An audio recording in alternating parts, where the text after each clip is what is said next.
Hello students, आज के video में हम करेंगे चैप्टर 2 एक्सरसाइज 2.1 गणिता मंजरी के किताब से। पहला चैप्टर है इंट्रोडक्शन टू लीनियर पोलिनोमियल।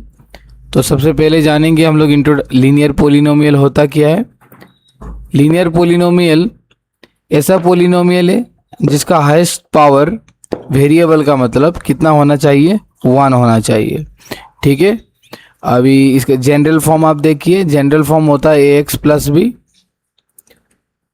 मतलब 3x प्लस 4। जो हमारा x है इधर पे आप देखिए, x का पावर कुछ भी नहीं है, मतलब हम लोग क्या मानेंगे, 1 मानेंगे। ठीक है, तो ये क्या हो गया, हमारा लीनियर पोलिनोमियल हो गया। क्यों? क्योंकि वेरिएबल का पावर कितना होना चाहिए, 1। ठीक है, अब क्वाड्रेटिक पोलिनोमियल होने से वेरिएबल का पावर कितना होगा, 2। क्यूबिक पोलिनोमियल में वेरिएबल का पावर होगा 3। ठीक है, इसी तरीक़ा से 4y प्लस 6 ये भी एक लीनियर पोलिनोमियल हो गया। 5z प्लस 12 ये भी एक लीनियर पोलिनोमियल हो गया। समझ में आ गया ना। The highest power of a variable is 1। ठीक है, ठीक है, ये था हमारा इंट्रोडक्शन चैप्टर का। अभी देखिए पहला question, find the degree of the following polynomial. हमें अभी क्या करना होगा, डिग्री फाइंड करना होगा। डिग्री फाइंड करने के लिए बस आपको वेरिएबल में देखना होगा। वेरिएबल क्या है हमारा, इधर पे x है और इधर पे भी x है। अभी इसका पावर कितना है, 1 है, इसका पावर कितना है, 2 है, तो आंसर होगा हमारा 2। क्यों 2? डिग्री ऑफ द पोलिनोमियल का मतलब होता है highest power in a variable. ठीक है, समझ में आ गया ना। डिग्री मैं इधर पे लिख देता हूँ, degree of a polynomial is the highest power of the variable। इतना कुछ भी एग्जाम में लिखने की जरूरत नहीं है, बस आपको देखना होगा वेरिएबल में सबसे ज्यादा पावर क्या है। इधर पे क्या है, 2, तो आंसर कितना होगा, डिग्री कितना होगा हमारा, इक्वल टू 2। अभी इधर पे 3, इधर पे क्या है, हाईएस्ट पावर इधर पे 3 है, इधर पे 1 होगा, तो ये कितना होगा, डिग्री इक्वल टू 3। इधर पे -9 है, -9 में देखो इधर पे वेरिएबल है नहीं है, तो इसका होगा आंसर डिग्री 0। ठीक है, ध्यान देना, अगर वेरिएबल नहीं है तो कितना होगा, 0 होगा। इसको क्या कहते हैं, कांस्टेंट पोलिनोमियल। ठीक है, no variable.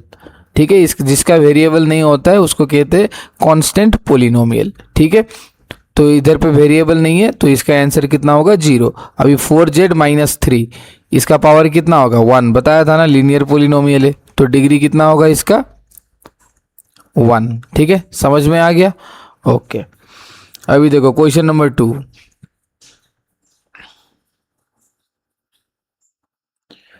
Right polynomial of degree 1, 2, 3। अभी हमें क्या लिखना होगा, ऐसा पोलिनोमियल लिखना होगा जिसका डिग्री क्या है, 1 है। तो सबसे पहले देखो 2x प्लस 4 ये कितना हो गया, 1। कुछ भी नहीं है मतलब 1, खत्म पहला। अभी दूसरा लिखेंगे हम लोग 2x square plus 4x plus 5। बस आपको ध्यान देना है कि वेरिएबल में हाईएस्ट पावर क्या रहना है, 2। कब, 2 जब डिग्री ऑफ पोलिनोमियल 2 बोला जाएगा, 1 बोलने से ऐसा। ठीक है, अभी 3 में क्या करेंगे हम लोग लिखेंगे, कुछ भी लिख दीजिए, लेकिन 3 पावर जब होगा वो पहले आना चाहिए। इसको कहते हैं स्टैंडर्ड फॉर्म, bx प्लस सी। ठीक है, और इधर पे कुछ भी नहीं है तो आगे में आएगा ax क्यूब। ठीक है, ये लिखने का तरीका होता है। इस बार 3 का पावर सबसे ज़्यादा हो रहा है ना, तो हम लोग को पहले लिखना होगा, मतलब 2x cube plus 4x square plus 6x plus 9, कुछ भी। समझ में आ गया ना, इसको कहते हैं स्टैंडर्ड फॉर्म। आप लोग इसको पढ़ेंगे बढ़िया से क्लास 10 में। अभी क्वेश्चन नंबर 3 को देखो। क्वेश्चन नंबर 3 में क्या दिया है, what are the coefficient of x square and x cube in the polynomial. अभी कोफिशिएंट ढूंढना होगा। मैं आपको दिखा दूं, 3y स्क्वेयर हमारा वेरिएबल क्या है, इधर पे y है। कोफिशिएंट मतलब जस्ट फ्रंट वाला नंबर, ठीक है, आगे वाला नंबर। तो इसका कोफिशिएंट क्या है, अगर पूछेगा 3y स्क्वेयर का कोफिशिएंट क्या है तो 3 है। 3y y का कोफिशिएंट क्या है 3 है, ठीक है, समझ में आ गया ना। अभी हम लोग को बताना होगा इधर से क्या क्या बोलना होगा, एक्स स्क्वेयर किधर पे, ये हो गया हमारा एक्स स्क्वेयर, तो इसका कोफिशिएंट क्या है 6। हम लोग लिखेंगे सबसे पहले हम लोग लिखेंगे इसको, जो इधर पे दे के रखा है x4, ये सब नहीं लिखेंगे, ये सब डायरेक्ट लिख देंगे coefficient CINT coefficient of x square कितना होगा 6, बस फ्रंट वाला नंबर। अभी एक्स क्यूब भी बोला है, कोफिशिएंट ऑफ एक्स क्यूब किधर पे है देखो, इधर पे क्या है कोफिशिएंट 3 सिर्फ नहीं बोलना है, आगे में क्या है माइनस है, तो इसको बोलेंगे -3, ठीक है। आपको लिखना है तो इधर पे +6 भी आप लिख सकते हो, ठीक है। चलिए समझ में आ गया, जस्ट फ्रंट वाला नंबर क्या का जो भी दिया रहेगा क्वेश्चन में आपको पता चल जाएगा किसका कोफिशिएंट निकालना है, ठीक है, समझ में आ गया। अभी देखो, अभी क्वेश्चन नंबर 4 का देखो,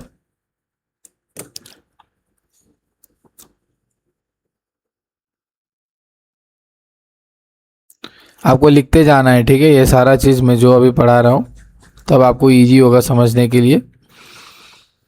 अभी देखो question number 4, what is the coefficient of Z in the polynomial. अभी इसका भी जेड का कोफिशिएंट क्या है बोल के पूछ रहा है, इधर में जेड क्यूब है, जेड स्क्वेयर है, जेड तो है ही नहीं, है ना, जेड नहीं है तो क्या होगा इसका कोफिशिएंट, आप लिख सकते हो the given polynomial is this, there is no term containing z, okay, there is no term containing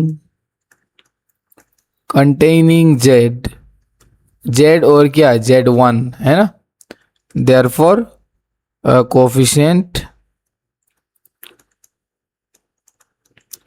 coefficient of z equal to 0, ठीक है।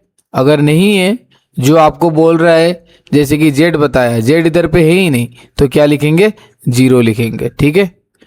अभी देखो क्वेश्चन नंबर 5 में बोला है what is the constant term मैंने क्या बताया था, जिसका वेरिएबल नहीं होता है। तो अभी देखो इधर पे what is the constant term of the polynomial, इसमें कांस्टेंट टर्म क्या है, तो कांस्टेंट टर्म इधर पे क्या है -10, मैंने बताया था जिसका वेरिएबल नहीं होता है उसको कांस्टेंट टर्म कहते हैं बोल के। अभी आप लिख सकते हो the constant term is the term without any variable in the polynomial this 9x³ + 5x² - 8x - 10, the constant term is -10, ठीक है, समझ में आ गया। ओके, तो नेक्स्ट वीडियो में हम लोग करेंगे एक्सरसाइज सेट 2.2।